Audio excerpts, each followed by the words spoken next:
I'm Ismail Ibrahim and I'm the crew manager for the Cape. So the very first time we visited the site was in 2004. So this is one of the first threatened species we came to monitor, and we only found 27 plants at that time. And this is a very small conservation area. It's about 6 hectares, and so at first glance it didn't look like much was happening on the site. But yeah, as we walked through the site, we could see that there's some really incredible special plants that occur on this particular conservation area. So 2004 there were 27 plants. They were quite overgrown at that time.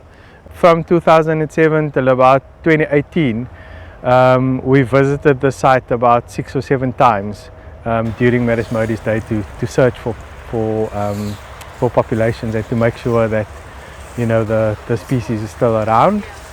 And it was really in 2018 when we visited the site and we could only find 3 plants, when we decided, okay, now is really the time that we should have some kind of intervention.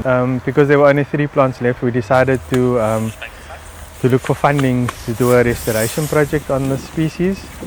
So we applied to the Mohammed bin Zayd Conservation Fund, Species Conservation Fund, for a project to rehabilitate the site, but also to restore the population.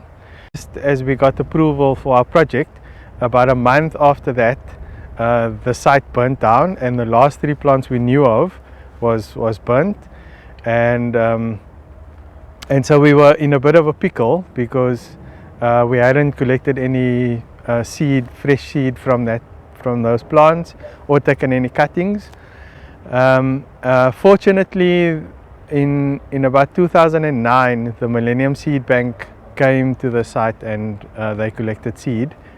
Although restoration projects are quite challenging, so like for the plants to survive a long hot summer it's quite difficult, and so we have lost quite a few of the plants. But I think overall the condition of the site has been improving through our active restoration, but also through passive restoration. So we've engaged with a municipality that manages the site.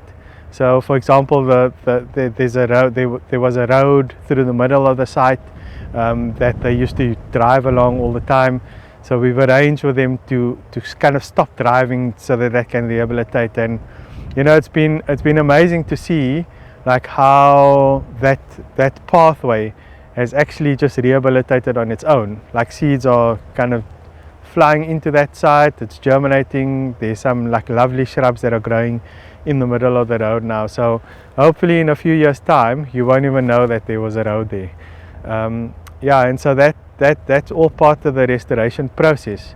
So it's not just about bringing one species back, but it's making sure that the habitat is of good quality and improved over time.